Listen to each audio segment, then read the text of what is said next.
The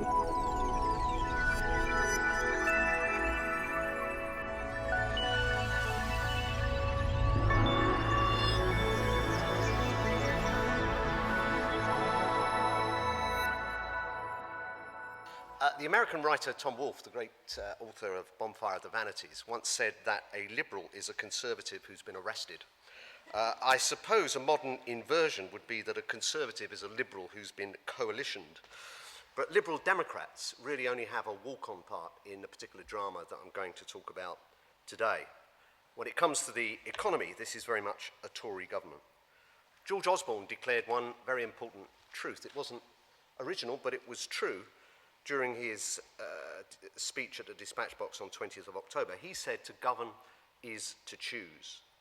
But the Conservatives and their Stockholm Syndrome coalition partners have adopted a policy of pretending they have no choice in order to try and evade responsibility for the one they've made. Thus, we have a mantra that's more to do with message discipline than fiscal discipline, and it goes something like this. They say, after a decade of debt and reckless spending, we've taken our country back from the brink of bankruptcy. Snappy, succinct, but untrue. It's part of a narrative that denies there was ever a global financial crisis and gives no credit for the actions of the UK and other G20 countries at a time when we really did stand on the brink. Not giving the credit due to your predecessors in government is nothing new and not of itself reprehensible, but as we emerge from the most serious economic threat that the world has faced for 80 years, the debate about where we go from here is actually inseparable from the debate on how we got here in the first place. We cannot allow fiscal fables and Greek myths to provide the context of this vital debate, and we cannot allow the government to get away with their most audacious myth that there is no alternative to their economic masochism. For Ed Miliband and for me, Labour's economic credibility matters. It will be at the heart of everything we do. It doesn't mean ignoring what we got wrong, but it does mean standing up for what we got right.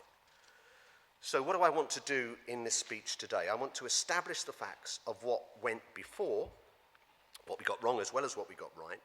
I want to explore where those facts leave the real political debate in this country, the choices that we face, and I want to encourage the government to engage in a proper, mature debate about those choices. So let's deal, first of all, with the claims they make compared to the facts. They claim that we've seen a decade of debt. The simple and inescapable truth is that Labour paid down debt. 2007-8, as the crisis hit, we had the second lowest debt level in the G7, reduced by 14% in the 10 years we'd been in office. And the claim that we presided over years of ever-rising borrowing is also untrue. The year before the crisis hit, we were borrowing 2.4% of GDP compared to the 3.4% we inherited from Ken Clarke. And our borrowing, unlike Ken's, was almost entirely to finance capital investment in schools and hospitals, in roads and rail. It wasn't to pay for day-to-day expenditure as it was in the 1990s. We were and are very clear, handing on to future generations some of the cost of the infrastructure that they will benefit from is acceptable. Handing on the cost of today's benefits and pensions is not. We were never living beyond our means. Borrowing was falling before the crisis, as it was at the time of the general election, and it was forecast to fall in each and every year from the recession-induced peak of 2009-10. The second myth about our record is that even if public finances overall were under control, we were still spending too much. That what we were spending on our schools and hospitals was excessive given the size of our economy. It certainly wasn't an accusation made by the Conservatives or Liberal Democrats at the time. Our last set of spending plans were announced in the last CSR in October 2007. If our political opponents thought that spending was out of control, that was the time to say so. George Osborne had only one substantial criticism to make on spending as Shadow Chancellor at the time. Was it that spending was too high, that he wouldn't match our plans because we'd had a decade of debt with reckless spending? No. His criticism was that the growth rate of spending had been cut in half, and Vince Cable was castigating the then Chancellor for what he saw as too measly a growth in health spending. You'll remember the debate about the Wanless report and how much health spending had to go up every year. That was the nature of their criticism. You might be interested to know that the man who is now Chief Secretary to the Treasury was so much in favour of spending restraint that he told the Times after the 2008 budget, and I quote, "The government should introduce seasonal grants of £100 per child for the poorest families and an extra £100 per family in winter to help with the costs of fuel." That's the same Danny Alexander who now says we were spending too much and who is taking away £500 from each child born into the poorest households by abolishing the Child Trust Fund. The answer to the question, was our expenditure on schools and hospitals excessive given the size of our economy, has to be a very clear no. There was no binge. UK spending on education as a proportion of GDP was 5.8% in 2007, almost identical to the OECD average of 5.7%. The year after, spending on NHS was 7.2% of GDP compared to 8.7% in Germany and 8.1% in France. Yes, it was a huge increase, frankly, on the chronic underspending of the Tory years, when 80% of kids in my constituency in Hull left school without 5 good GCSEs. It's now 75%, incidentally, and when women gave birth in a former workhouse that was built in the 19th century. Now they have a brand new maternity hospital. But it hardly represents excessive spending that had spiraled out of control. The most recent claim to emerge is that Britain was on the brink of bankruptcy, as Osborne claimed in the Comprehensive Spending Review debate. Let's revisit what happened during the recession and where Britain was when George Osborne received his seals of office. Britain had already spent almost 3 complete quarters out of recession, and borrowing was falling. It had risen not because of Labour's spending before 2007, but because the global financial crisis caused tax receipts to fall and spending to rise, as companies saw their profits fall and workers had their hours cut. We allowed these automatic factors to increase borrowing and temporarily added to it by providing extra support last year via the fiscal stimulus when the economy was at its weakest, thus preventing economic meltdown. It also provided the momentum to push the economy out of recession and into growth, with unemployment at half what it was in the 1990s recession, despite forecasts that you might remember that it would reach 2.4 million by the end of this year. It's that same momentum that has driven the growth in the most recent quarter. House repossessions and business insolvencies were also at half the levels we saw in the last recession in the 90s. As Martin Wolf pointed out in the Financial Times recently, the UK's level of actual and prospective debt is and will remain below the average of the last 200 years. Now, that's a long time to be on the brink of bankruptcy. There is one more claim that I'll return to later, which we've come to know as the Greek myth. So I'm proud of what Labour achieved in government, and proud too that according to the IFS, we used the tax and benefit system to close the income gap between rich and poor and break the historic link between being old and being poor, with pensioners today being no more likely to be in poverty than any other group in society.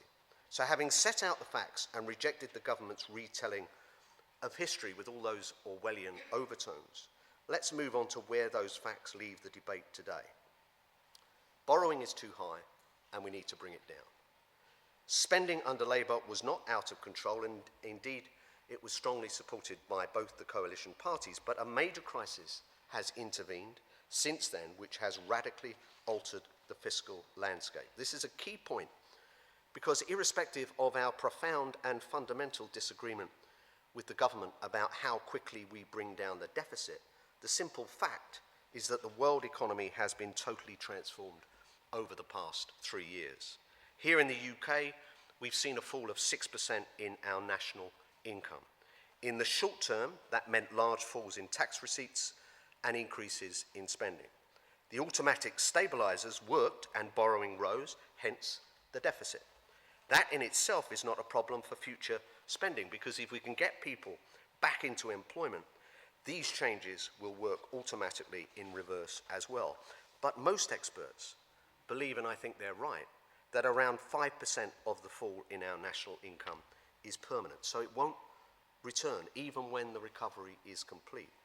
This is the lasting effect of the credit crunch both here and around the world. And over time, as we emerge from the recession, our spending needs to reflect that fact.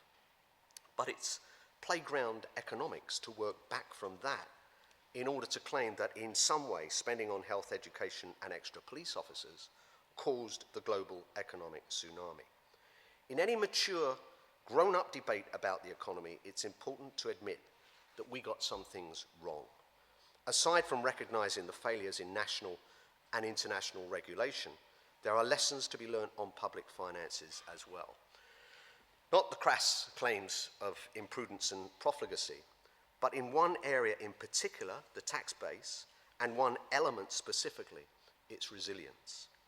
Before the crisis hit, the city paid around 25% of overall corporation tax in this country, £10 billion in 07-08, and it contributed significantly more from income tax and national insurance contributions. A booming sector, high remuneration and profits, was paying a lot of tax, but this reliance on the financial sector made our tax base less resilient when the global financial crisis hit.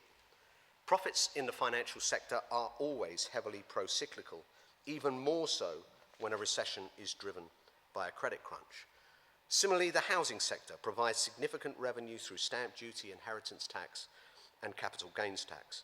It also contributes through the VAT collected, it contributes indirectly through the VAT collected on housing-related consumption.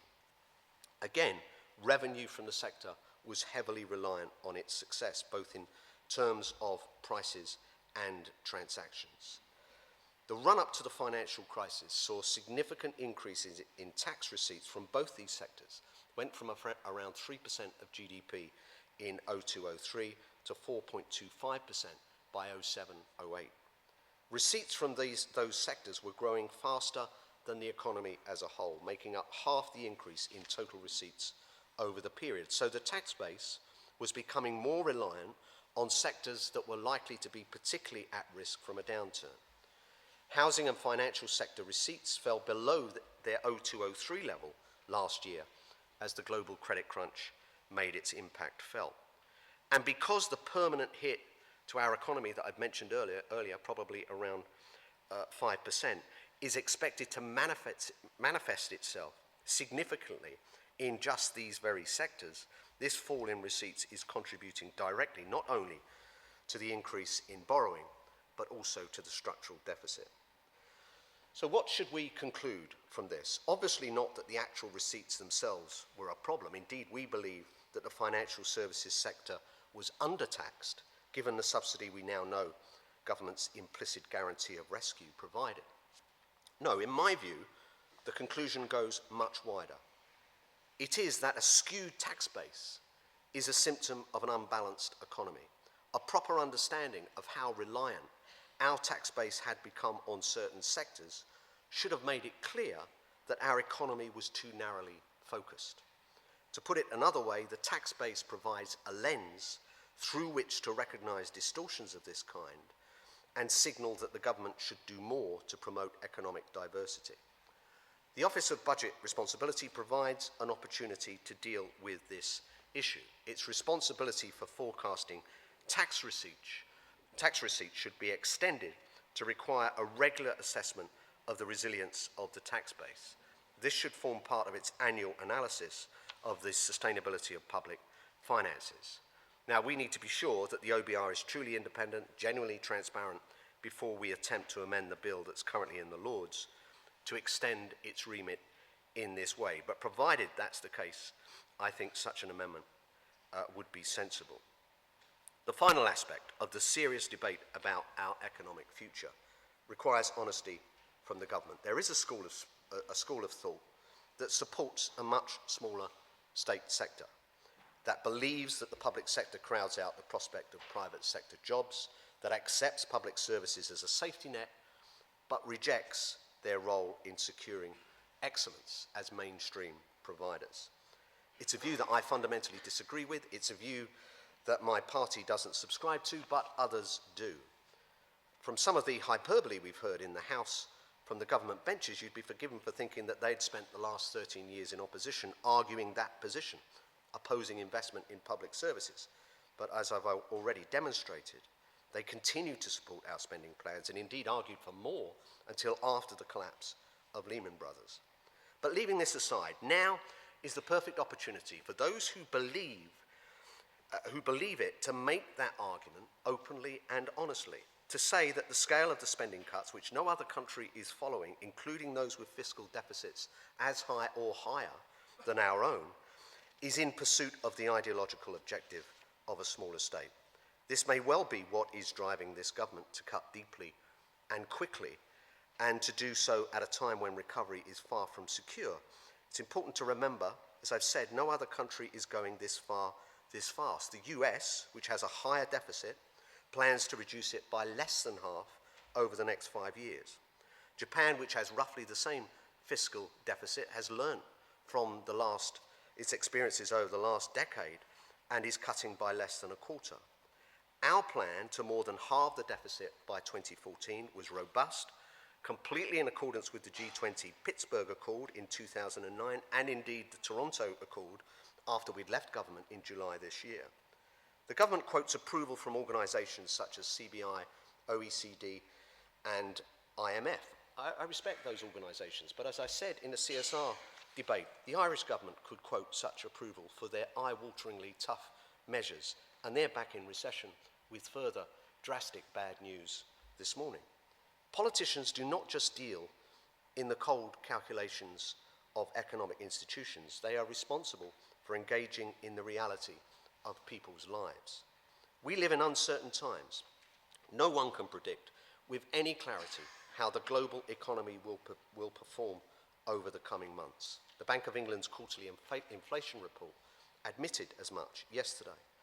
It seems to me to say a great deal about this Chancellor, that despite the clear lack of consensus, even on the MPC, about the direction of the economy and the impacts of the consolidation, on this uncertain journey, he's chosen to ignore the signal that says proceed with care and instead gone full speed ahead. This wasn't surprising from a Conservative leadership who almost uniquely in the Western world called for spending cuts at the height of the recession. It was surprising that the Liberal Democrats in general and Vince Cable in particular went along with a policy that they had vigorously and I have to say eloquently opposed. And here we come to the Greek myth and the claim that they discovered something on taking office that they hadn't known during the election campaign. As expert witnesses to the Treasury Select Committee last week confirmed, this is simply utter nonsense. Far from emerging in May 2010, the problems in Greece had been abundantly clear since the turn of the year. All that changed in May is that the Eurozone finally made some progress in resolving the situation. The sudden spike in Greek bond yields in April and the downgrading to junk status by one credit rating agency was the result of fears that Germany may not approve the Greek bailout rather than anything new in the nature or scale of the Greek debt. Once that was resolved, the crisis abated.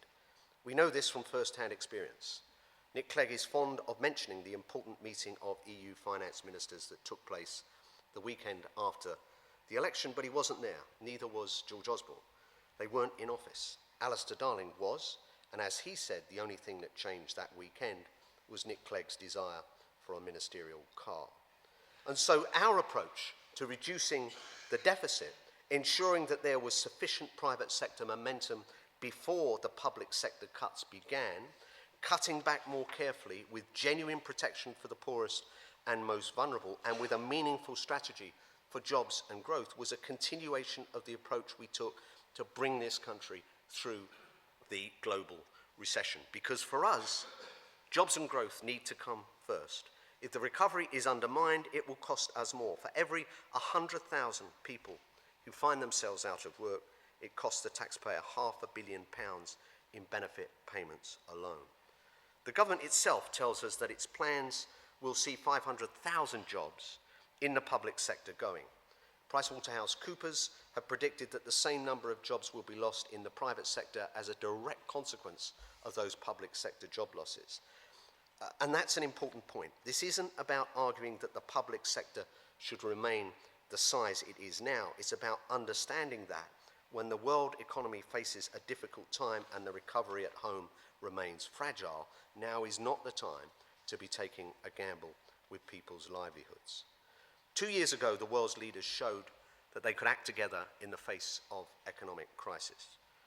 The same risks remain, and the same cooperation is needed today. But the worrying signs ahead of this week's G20 does nothing to reassure me that the political will is there to make a difference. I hope the government is right about growth, but the risk is that the private sector simply cannot create jobs at the pace that will be required, and families up and down the country will pay the price. It's ridiculous, incidentally, Matthew, to accuse us of having no plan, which the government combines with saying how our plan would have cut departmental budgets by more than they intend. So no plan except for that plan. It's true that we didn't announce details of a new CSR over a year before it was due to kick in, but we published the budget with itemised changes on public sector pay, pensions, efficiencies, taxes, and all the voluminous detail contained in the Red Book. In the March budget, we itemised £21 billion, a 21 billion reduction in the deficit from tax rises and over 20 billion of the spending reduction that would be necessary. I set out that we would support a further 7.5 billion of tax rises and billions in welfare reforms in my speech at KPMG 4 weeks ago. We would tax the banks more, attack children's benefits less, and prioritise policing, and we would have retained the Future Jobs Fund, the abandonment of which is probably the greatest single error amongst many that the government has made. And as Douglas Alexander set out in a thoughtful speech last week, we would approach welfare reform in the context of our values of solidarity on the one hand and obligation on the other, responsibility for ourselves, reciprocity towards each other, protecting better but demanding more. The programme pursued by the government to get people on incapacity benefit back to work is of course exactly the one that we were due to implement over exactly the same timescale. The Greek myth is meant to justify abrogating election pledges on everything from VAT to child benefit, but it can surely not disguise what I regard as the biggest single victory for the Tory ideology of a smaller state, the funding of higher education. Now here, let me declare my paternal interest in a policy I helped create. In 2004, Labour argued that graduates should make a contribution to their higher education. The Tories opposed any contribution, saying that the answer to the higher education funding gap was to contract the number of students in higher education down to about 36%. The Lib Dems agreed with the expansion of higher education, but thought it should be funded entirely by the taxpayer. Many in my party took the same view, but we considered the change to be necessary, and we narrowly won the vote in Parliament. Our bravery has been vindicated. Fees were introduced at the same time as a substantial increase in funding by the taxpayer. Our universities have flourished, and the social class gap, which widened during 40 years of free university education post the Robbins Report, has narrowed considerably, with a 30% increase in youngsters from poorer homes going to university just since fees were introduced 5 years ago. The Conservatives ended their opposition to fees in 2005. And I always felt that whilst the Lib Dems were wrong, their position that students should make no contribution was a genuine conviction. For their leaders to leap from opposing any graduate contribution at all to students paying the total cost of their university education is probably the most cynical political betrayal I've ever witnessed. The government is withdrawing public investment from most undergraduate teaching. The arts, humanities and social sciences will receive no public funding whatsoever. At a time when our economic future will depend on this country's strengths as a powerhouse of innovation, with higher education as a major component, the government is wrong to abandon the Deering principles which is that those who benefit from higher education should make a contribution, including the taxpayer, because society benefits from a strong higher education sector. They've abandoned that in favour of the miserable and narrow utility of the Treasury approach to higher education. We welcome the fact that the Conservatives and the Lib Dems have accepted that graduates should make a contribution, but we disagree with the principle of them paying the total cost. This is the central issue now, and it's why the Shadow Cabinet has agreed to look at whether a graduate tax can be a fairer, more sustainable alternative as part of our policy review process. Incidentally, I remember in 2004 when I was dealing with this issue, people not dissimilar from Cameron and Osborne used to tell me, we need plumbers, not graduates. You know, it was never their kids that were going to be the plumbers. The truth is, we need both. And the government is destroying a system of funding that ensured that the student contribution enhanced rather than replaced central funding from the state. Tuition fees is a perfect example of how the Greek myth excuse of the Lib Dems combines with the smaller state quest of the Tories to produce a disastrous policy for the country. Ed Miliband is leading Labour into a new era.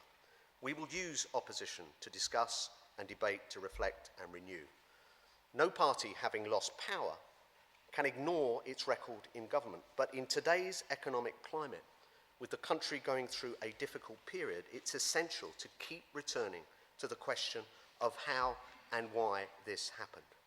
The government has chosen to distort and misrepresent our record in a way, I think, that goes beyond the normal cut and thrust of British politics. That's why we have to set the record straight. Labour transformed health and education and reduced crime. We managed an economy with controlled inflation and low interest rates while supporting the poor and the vulnerable. The country experienced the highest level of employment ever and paid down our debt to the second lowest of the major developed countries. Like all advanced economies, the UK was hit by the global banking crisis, and because we have one of the biggest financial sectors in the world, we were particularly badly affected. Ultimately, however, it was the fiscal deficit that prevented economic meltdown.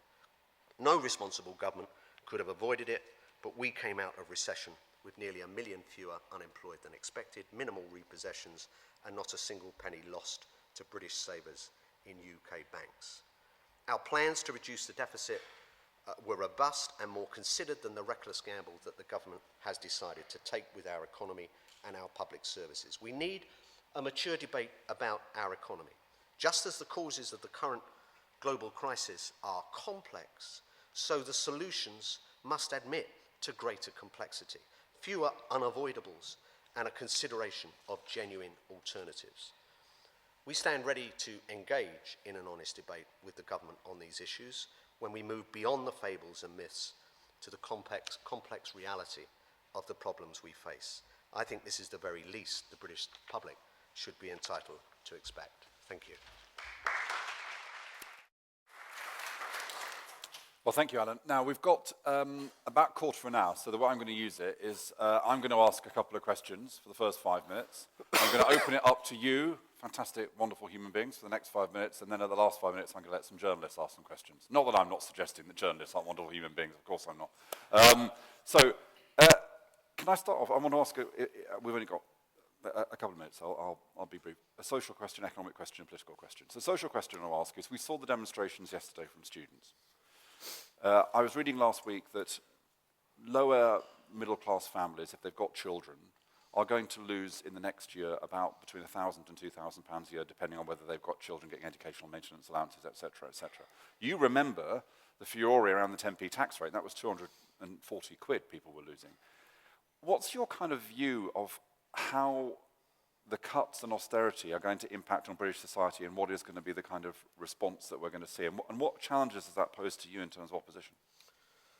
Well, the challenge, first of all, it poses to us is, of course, we had a programme as well. We would have halved the deficit in 4 years. But that difference of £40 billion, we'd have cut 73 billion roughly over the next 4 years. Government are cutting 113 billion over that period.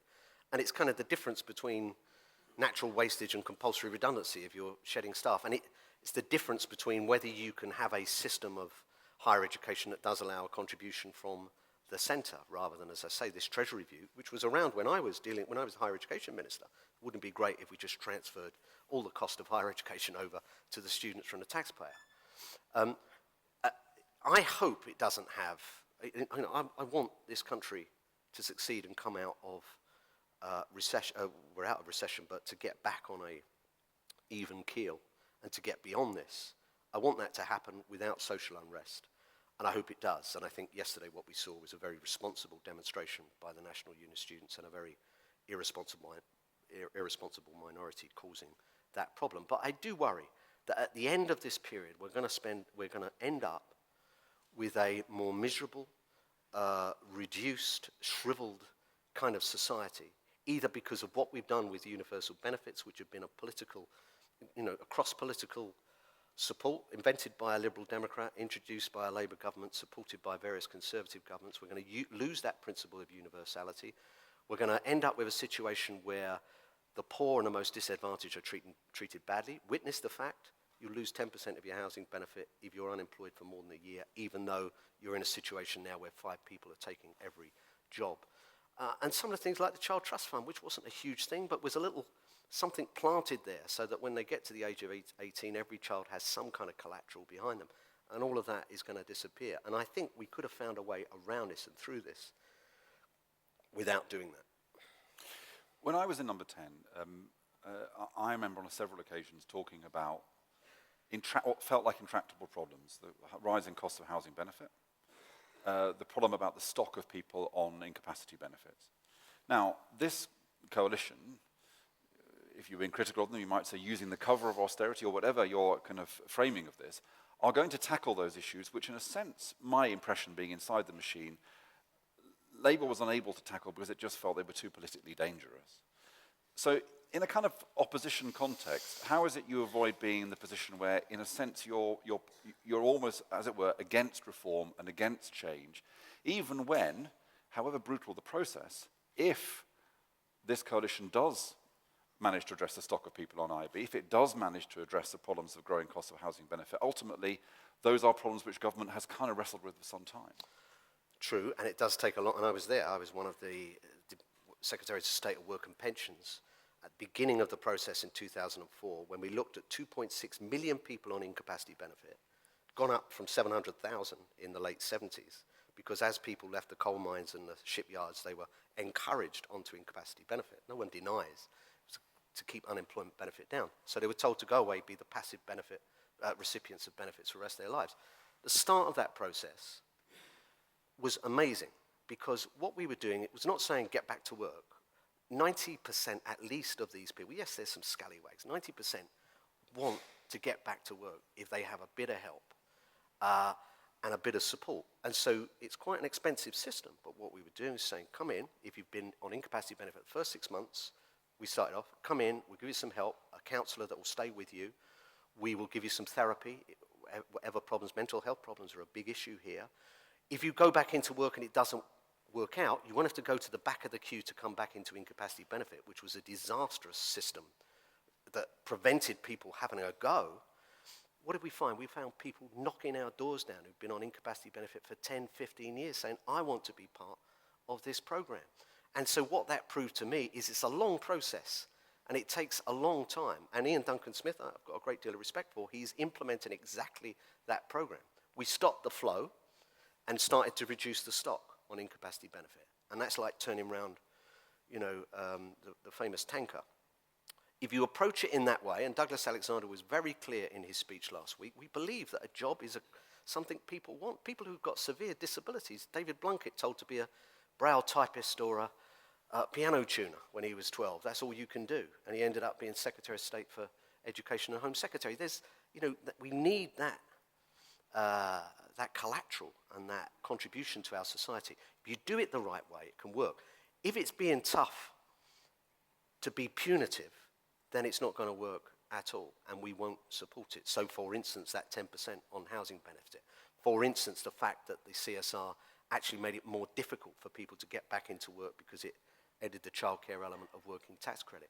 All of that is going to actually make Ian Duncan Smith's job more difficult, which is why he's the right man in the right job, but at the wrong time and in the wrong government. He added hastily. Last question. In our long title, which we rarely use now, we have, of course, the word manufacture and the word commerce. And one of the interesting things to observe about the last sort of 18 months of Labour's time in office was that suddenly industrial strategy came back. And people like Peter Mandelson started talking about something called the real economy. I noticed that in your speech today that there was no mention of that. Is that something that you feel is just not part of what you need to be talking about now, or was it just a kind of fad in the context of the credit crunch? I was talking about it. I didn't mention it explicitly, but what I said is because we had an economy that was so dominated by the housing sector and the financial sector, and because we had no mechanism, and the OBR, which we support in principle, would provide that mechanism to kind of see that happening, we weren't diversifying our economy, and diversifying means doing those kind of things that you spoke about. Peter was a real hero when he came back, producing that kind of policy. But he had some predecessors, including me, who grappled with the situation as well. I introduced a manufacturing strategy. Was there a real buy-in? Were we really doing the things for manufacturing that actually we were doing for the finance sector? The financial sector actually got lots of help in lots of ways. And if we'd actually replicated that for manufacturing, we might have been a bit better off now than we are.